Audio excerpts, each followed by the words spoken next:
Hello and welcome back to the third rail.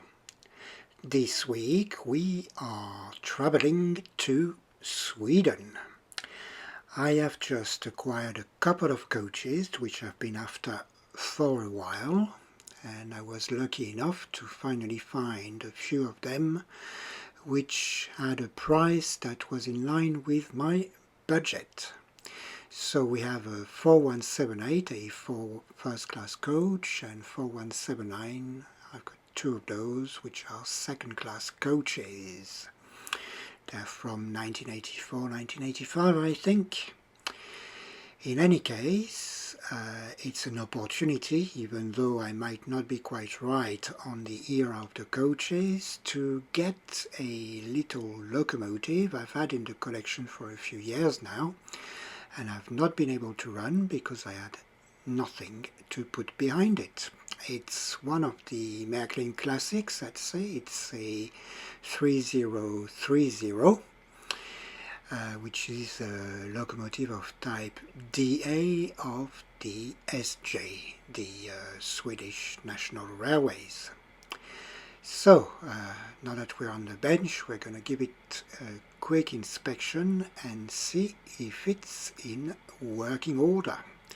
I think I tested it when I received it, and because there's no little note in the box, I'd say that nothing major was wrong with it. But let's do a quick inspection. As you can see, it's quite finely detailed. The wheels are all in very good shape. The roof is in good condition. The pantograph is operational. Let's check the other one. Same story for the other one. Yeah, sounds like, or it looks like a nice little thing. So we're going to put it on the track first and see what noises it makes and if it's working at all. So first of all, the reverser is working fine, and the locomotive goes backwards and forwards in the same way. So I think all that is required in this case is just a tiny bit of oil here and there. Well, that sounds very easy. Let's go back to the bench and have a closer look at all this. So let's check the wheels again. Once we are in focus, yeah, they don't seem to have seen a lot of track, which is a good sign.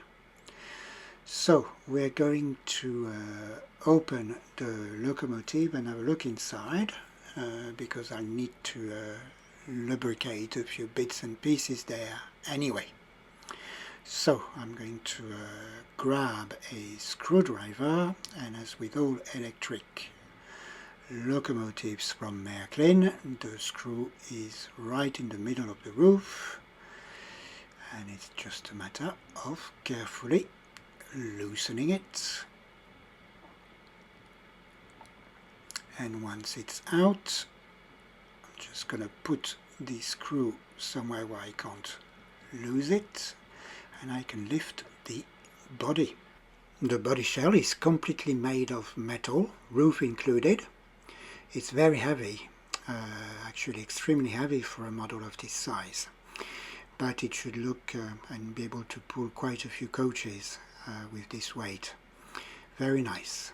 So that reveals a chassis made completely of metal also, with a typical Märklin arrangement. We're going to turn it around. So we've got a flat collector motor, which was the most frequent type of motor at the time the locomotive was issued. And you can see on the left hand side we've got a lever to switch the power intake from the pickup shoe to the pantographs. Everything looks in very good condition. If we look at the brushes, they seem to be brand new. So I suspect that again the model either has not run that much or at all, or it's been very well looked after. So based on the condition of everything, I think I'm going to take a shortcut and simply inspect the collector quickly via one of the brush holders. So I'm going to take one of the brushes out and put it to the side. And to carry on with the lazy theme, I'm going to have a quick look through the hole of the brush holder and see if I can see a shiny surface on the collector. If it was dark, it would mean that it needs cleaning, but in this case I can see it shine through the hole and giving me a reflection of the light. So I won't get in there for now. I'll put the brush back, and all I need to do is a bit of lubrication. And these are the usual lubrication points with Märklin engines. So we have two little oil reservoirs which are located above each end of the motor armature shaft. So we need to put a couple of drops of oil in each reservoir, and to avoid the squeaking and help the oil a bit at the beginning, put a drop of oil at the end of each shaft of the motor armature. And that's it as far as the motor is concerned. Then we can turn our attention to the wheels. So I'll start by checking the two traction tires at the back of the engine. To do a quick check, I simply apply a bit of pressure with a pair of tweezers on the surface of the tires, and I try and make them slip around the wheels. If they don't move, it means they're still snug and they should still be okay. So it's time to move on to lubrication, and it's the usual application of a tiny drop of oil where the axle meets its bearing. And then we can also apply a drop of oil on each gear. And it's just a matter of turning the wheels a bit to distribute the oil. And we're ready for a function test. So we'll give it a quick back and forth on the track. Yeah, that's fine. The other direction is fine as well. Okay, well, it's time to put everything back together, and then I'll be ready for a run-in. So it's just a matter of putting the body shell back on and the screw that I haven't lost. And we're ready for this run-in, and it's going to be the usual 10 minutes in one direction and 10 minutes in the other direction. Oops, my logo is not moving. What have I done? I've not railed it properly. There we go. Excellent. So we're ready for this run-in. So I usually do a run-in of about 10 minutes around the layout in both directions. That's to help the distribution of the fluids, so they reach all the spots they need to be in around the gears, axles and other shafts and bearings in the locomotive, and it should reduce the noise the locomotive makes.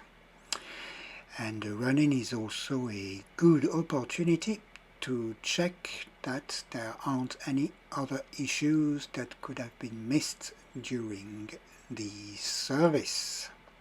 I don't know, for example, a blocked wheel, or maybe some alignment issues here and there that would cause derailments, or badly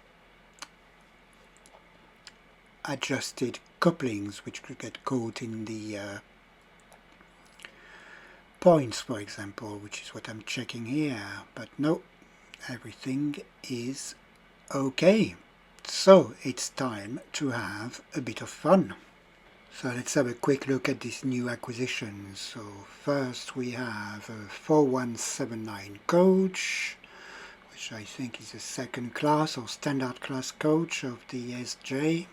It's missing a coupling, which I'm going to reattach, and otherwise it's in good shape, so I'm going to rail it, and then we'll have a look at the second one, which is a 4178 first class coach, which has a yellow stripe above its windows on the side. Very good condition.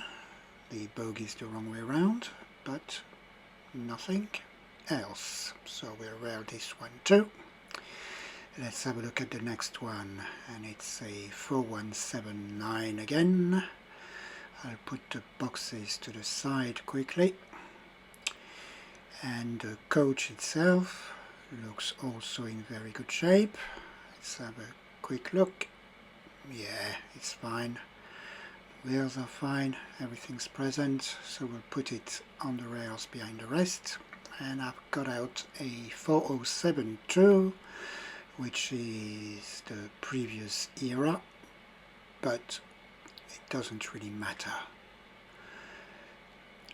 Railway companies didn't go from one era to the next overnight, so we'll assume this consist is a transition phase consist. Right, that'll do for now. We have a nice little brown consist on the track. I'll set the signal to green, and we'll give it a bit of power and send it on its way. There we go, we're off.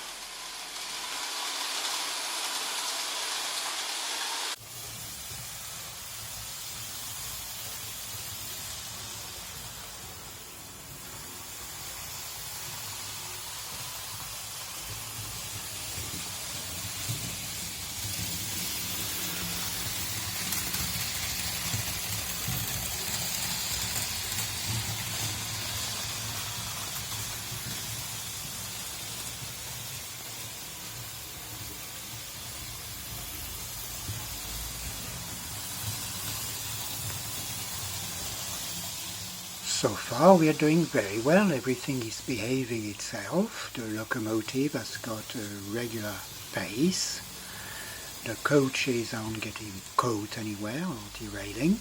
Brilliant! We're now getting to the acid test part of the layout, which is the ramp, and it's effortless. Brilliant! Well, I'd say this one was very easy for a change. No black fingers, no hours spent trying to find a fault somewhere. Excellent. I won't complain. Not everything has got to be complicated. And it's always incredible the power a few drops of oil have to change the behavior of a locomotive. Right, we've reached the end for now. I'd like to thank you very much for watching. It's very much appreciated. I'd also like to thank the existing and recent subscribers to the channel. I'm still amazed at how many people are subscribing to be notified of new episodes on the channel. I find it very rewarding and it keeps me going. Thanks very much again. But for now, bye and see you soon on the channel.